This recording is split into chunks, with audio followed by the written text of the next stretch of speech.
Selamat pagi, siang, sore, malam, Pak Kornel. Saya Elizabeth dari kelas 10 IPS 3 ingin membawakan cerita rakyat dari Sumatera Selatan berjudul Kisah Putri Kemarau. Selamat menyaksikan. Dahulu kala di Sumatera Selatan ada seorang putri raja bernama Putri Jelitani. Namun, ia akrab dipanggil Putri Kemarau karena dilahirkan pada musim kemarau. Ia merupakan putri sematawayang sang raja. Ibunda sang putri baru saja wafat. Sebagai putri tunggal, ia pun amat disayangi oleh ayahnya. Sementara itu, ayahnya adalah seorang pemimpin yang arif dan bijaksana. Negeri dan rakyatnya pun hidup makmur dan tentram. Suatu ketika, negeri itu dilanda kemarau yang sangat panjang. Sungai-sungai kekeringan dan air danau pun menjadi surut. Padang rumput sudah hangus terbakar terik matahari. Ternak-ternak warga banyak yang mati. Tanah menjadi kering dan pecah-pecah sehingga hasil panen pun gagal. Warga banyak yang terserang penyakit dan dilanda kelaparan. Melihat keadaan tersebut, sang raja yang arif dan bijaksana itu pun segera bertindak. Ia segera mencari peramal untuk mencari jalan keluar dari kesulitan tersebut. Sudah banyak peramal yang ditemui, namun belum seorang pun yang mampu memberinya jalan keluar. Suatu hari sang raja mendengar kabar bahwa di suatu desa yang terpencil ada seorang peramal yang terkenal sakti. Ia pun mendatangi peramal itu. "Wahai tukang ramal, negeriku sedang dalam kesulitan. Tolong, katakan bagaimana caranya mengatasi masalah ini," pinta sang raja. "Baginda, petunjuk mengenai jalan keluar dari kesulitan akan melalui mimpi putri Baginda," jawab peramal itu. "Baiklah, kalau begitu, hal ini akan kutanyakan langsung kepada putriku," kata sang raja yang segera kembali ke istana.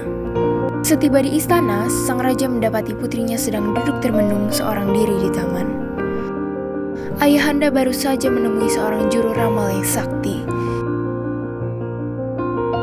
Mendengar itu, Putri Kemarau sontak menatap wajah ayahandanya. "Apa kata juru ramal itu, ayahanda?"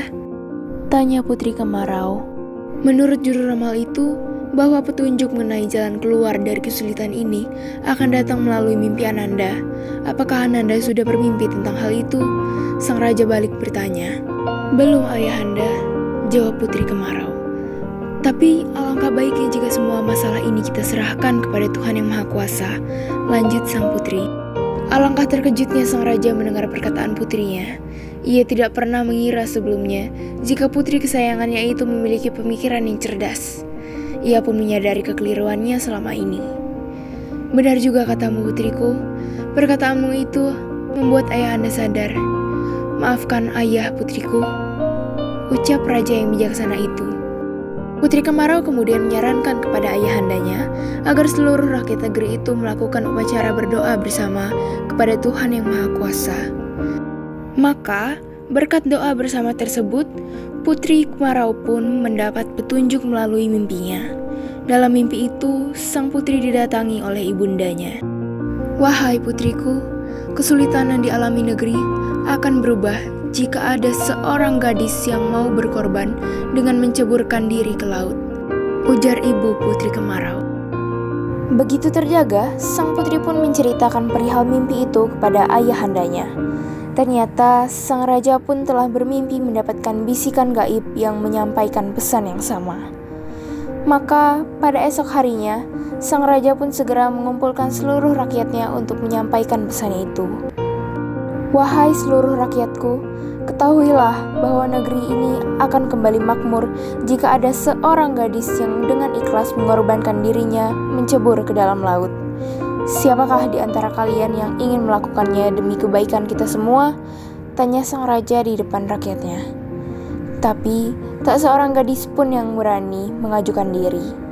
Di tengah keheningan, tiba-tiba Putri Kemarau yang duduk di samping ayahandanya bangkit dari tempat duduknya, lalu berkata, "Ananda rela mengorbankan jiwa hamba dengan ikhlas demi kemakmuran rakyat negeri ini," kata Putri Kemarau dengan suara lantang. Seketika, seluruh yang hadir tersentak kaget, terutama sang raja. Ia tidak ingin anak sematawayangnya itu yang menjadi korbannya. "Jangan, putriku. Engkaulah satu-satunya milik ayahanda. Engkaulah yang akan meneruskan tahta kerajaan ini. Jangan lakukan itu, putriku," cegah sang raja. Namun, Putri Kemarau tetap pada pendiriannya. Keinginan sang putri sudah tidak dapat dibendung lagi. Lebih baik Ananda saja yang menjadi korban daripada seluruh rakyat negeri ini, tegas sang putri. Barangkali ini sudah menjadi takdir Ananda. Sang raja pun tak kuasa menahan keinginan putrinya. Maka pada malam harinya, sang putri dengan diantar oleh ayahanda dan seluruh rakyat pergi ke ujung tebing laut. Sebelum terjun ke laut, ia berpesan kepada ayahanda dan rakyatnya. Ikhlaskan kepergian Ananda, maafkan semua kesalahan Ananda, pinta sang putri. Sang raja tak kuasa menahan rasa haru. Air matanya menetes membasahi kedua pipinya. Namun, apa hendak dibuat, tak seorang pun yang sanggup menahan keinginan putrinya. Putri Kemarau pun terjun ke laut. Bersamaan dengan terceburnya tubuh sang putri ke dalam air laut, langit menjadi mendung. Petir menyambar-nyambar dan hujan pun turun dengan lebatnya. Dalam waktu singkat, seluruh wilayah negeri itu pun digenangi air. Tentu saja hal itu menjadi pertanda bahwa tumbuh-tumbuhan akan kembali menghijau dan tanah menjadi subur. Seluruh rakyat negeri itu dirundung rasa sukacita, terutama sang raja. Di satu sisi, negerinya akan kembali makmur, namun di sisi lain, ia telah kehilangan putri yang amat disayanginya. Demikian pula yang dirasakan oleh seluruh rakyatnya. Hujan semakin deras. Sang raja dan rakyat pun segera meninggalkan tebing laut itu. Setiba di istana, raja itu langsung tertidur karena kelelahan. Betapa terkejutnya ia karena tiba-tiba mendengar suara bisikan yang menyuruhnya kembali ke tebing laut. Segeralah kembali ke tebing laut. Temuilah putrimu di sana. Demikian pesan suara itu. Begitu terbangun, sang raja bersama rakyatnya pun bergegas kembali ke tebing itu. Sesampainya di sana, mereka mendapati Putri Kemarau berdiri di atas sebuah karang di tengah laut dengan membawa penarang dan harapan baru.